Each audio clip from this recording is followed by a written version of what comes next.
Salam sejahtera, nama saya Teresa Stanley. Saya akan menerangkan PDPC Didik Hibur Guru Sekolah Menengah bertajuk Periodic Table of Ladder AR Integrated GRIM to study the characteristic of Group 1, Group 17, Group 18 and the transition element. Jadi seterusnya, objektif inovasi PDPC Didik Hibur adalah bagi khususnya mata pelajaran Kimia KSSM tingkatan 4, jadual berkala bab 4. Pelajar dapat mengaitkan unsur-unsur di dalam jadual berkala dengan sifat-sifat fizik, kedudukannya dalam jadual berkala dan perubahan kerektifan menuruni kumpulan. Seterusnya, objektif inovasi ini sebenarnya dikaitkan dengan permainan yang dicipta. Jadi contohnya objektif pertama, pelajar menyatakan hubungan nombor proton dan kedudukan unsur dalam jadual berkala. Jadi perkaitannya ialah pelajar akan mara daripada unsur paling rendah nombor protonnya ke unsur yang lebih tinggi dengan balengan dadu. Yang kedua, pelajar boleh menerangkan perubahan kerektifan unsur apabila menuruni kumpulan 1 dan kumpulan 17. Perkaitannya, pelajar akan disoal tentang perubahan saiz atom berbanding daya tarikan nukleus kepada petala valens dalam setiap kad soalan berdasarkan kumpulannya. Seterusnya, pelajar boleh menentukan kedudukan unsur peralihan dalam jadual berkala unsur. Perkaitannya adalah semua unsur diberikan warna berbeza berdasarkan kumpulan mereka. Jadi, pelajar memilih kad yang betul sepadan dengan kedudukan unsur dalam jadual berkala untuk dijawab.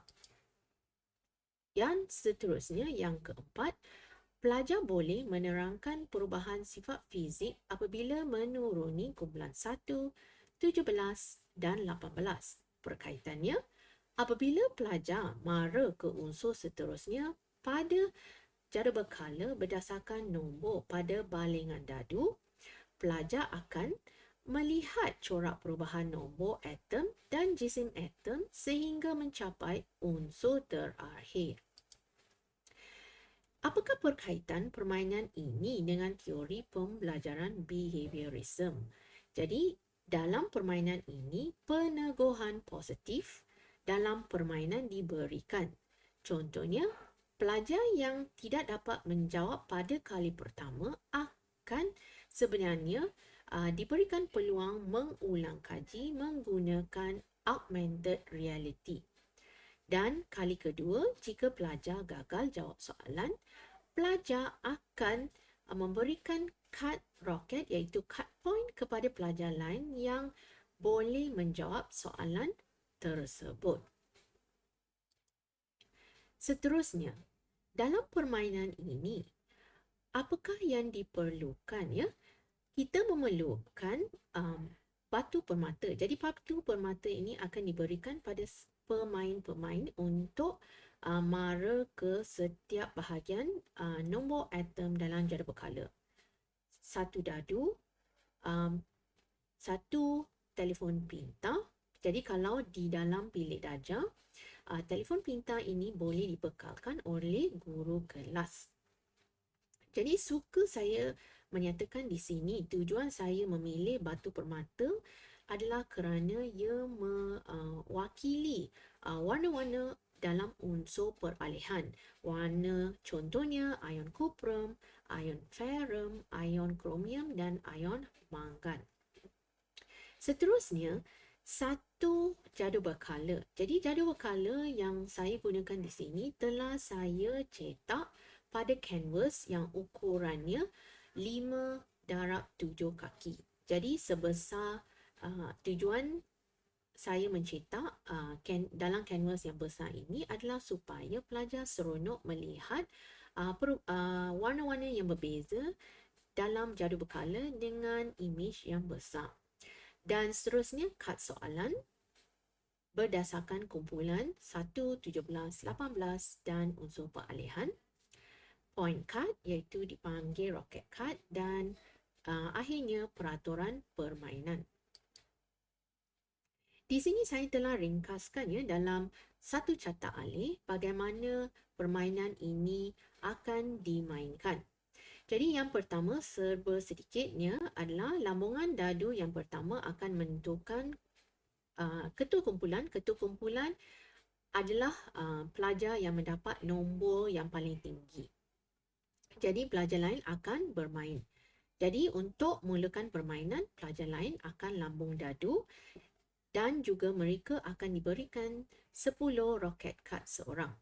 Jadi selepas lambungan dadu, pelajar akan bergerak berdasarkan nombor yang ada pada dadu.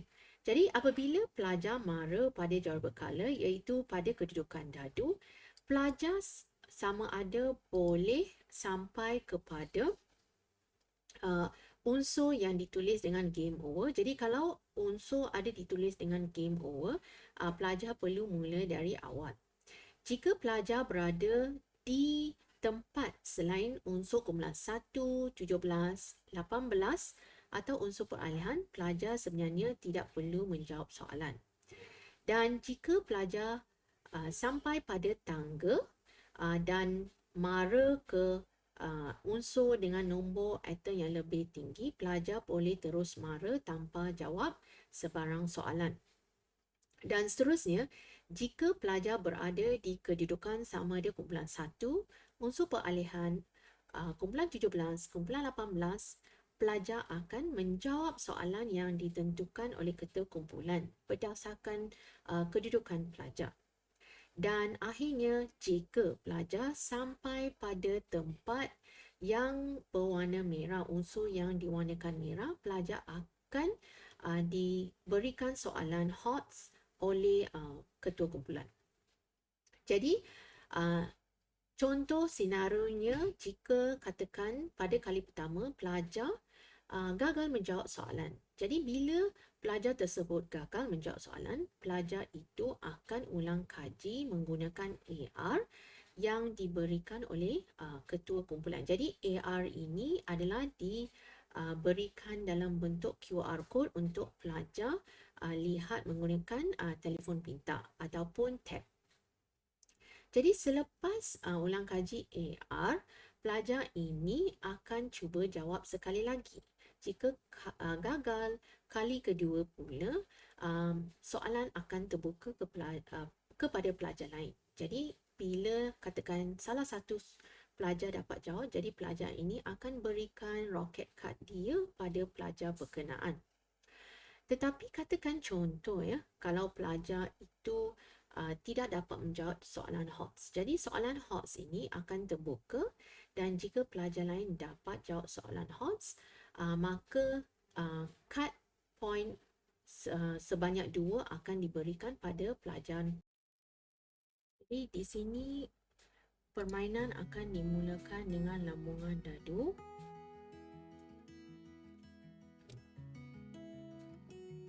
Jadi contohnya katakan dadu yang dilambung tunjukkan nombor 5. Jadi pelajar akan bergerak ke tempat yang bernombor 5, iaitu mengikut urutan pertambahan nombor proton. Ya.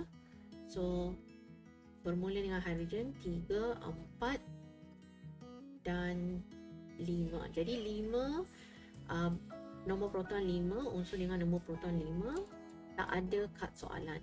Ya, kad soalan hanya untuk kumpulan 1, 17, 18 dan unsur peralihan.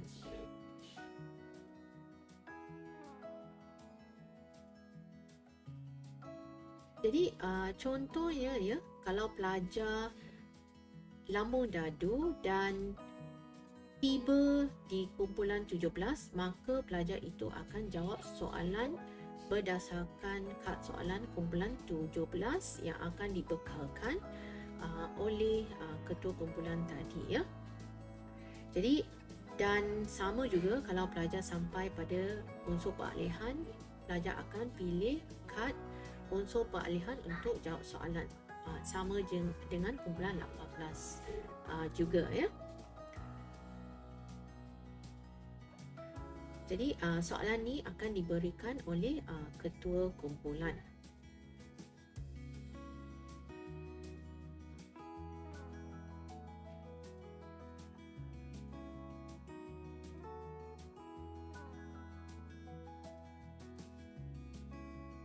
Okey, contohnya keadaan jika soalan yang dijawab tadi adalah salah, maka pelajar akan diberikan peluang The untuk reactivity of mengulang alkali kaji. metals Jadi in group ulang 1 kaji is due to yang the akan tendency of an diberikan atom adalah to dalam donate its bentuk valence electrons. AR ya.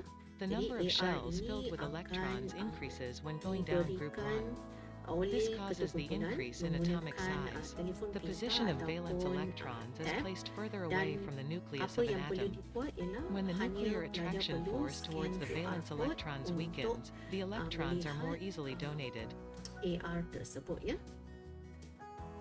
Jadi AR itu ada beberapa video. Jadi video yang mereka lihat itu bergantung pada soalan tersebut. Jadi kalau soalan itu dari kumpulan 17 ataupun 18, jadi AR itu adalah daripada kumpulan itu. Jadi selain itu ada juga AR dalam bentuk jari berkala. Contohnya kalau kali kedua pelajar gagal menjawab soalan, maka soalan boleh dibuka pada pelajar lain. Jadi pelajar lain kalau mereka dapat, mereka akan mendapat satu roket card daripada pelajar yang gagal jawab soalan tadi. Jadi untuk soalan seterusnya, kalau melibatkan soalan HOTS, jadi senarionya ialah jika soalan HOTS, 2 roket card akan diberikan kepada pelajar yang dapat menjawab soalan yang dibuka tadi ya, berbanding 1. Seterusnya, katakan pelajar tiba di tempat yang mempunyai tangga, okey, ataupun ladder. Jadi pelajar boleh mara ke nombor proton yang lebih tinggi bergantung kepada kedudukan. Jadi di sini pelajar tidak perlu menjawab apa-apa soalan. Dan seterusnya ya, kita lihat kalau kawasan yang berwarna merah, pelajar akan menjawab soalan HOTS ya, Higher Order Thinking Level, dan kumpulan 1, kad kumpulan 1 akan dijawab oleh pelajar berkenaan. Jadi katakan contohlah yang terakhir, kalau pelajar tiba pada tempat yang ditulis sebagai game over. Jadi kalau game over, maka pelajar akan mula semula di tempat yang asal ya. Dan akhir sekali pelajar yang sampai pada unsur yang terakhir, iaitu nombor proton 118, adalah pemenang. Seterusnya kita lihat apakah kesan positif inovasi PDPC Didik Hibur. Jadi yang pertama, pelajar dapat belajar secara kolaboratif sambil bermain, juga dapat memupuk daya persaingan yang positif di kalangan pelajar. Seterusnya, ia akan membolehkan pelajar tidak putus asa dengan adanya ulang kaji dengan AR. Dan akhir sekali, pembelajaran menggunakan permainan ini mengikut kajian literature dapat meningkatkan motivasi dan semangat untuk belajar. Akhir sekali, bagaimanakah potensi inovasi PDPC Didik Hibur ini? Jadi potensinya adalah jari berkala ini yang dicetak atas kanvas yang besar ini masih jelas kerana lukisannya adalah menggunakan Adobe Illustrator, iaitu lukisan arrow, di mana walaupun cetakan agak besar masih jelas. Seterusnya, lukisan jari berkala ini boleh di commercialize sebagai board game yang sesuai sebagai ulang kaji dalam bilik darjah. Dan akhir sekali, permainan ini sebenarnya menggabungkan nilai tradisional dan moden dalam PDPT. Itu saja daripada saya. Terima kasih.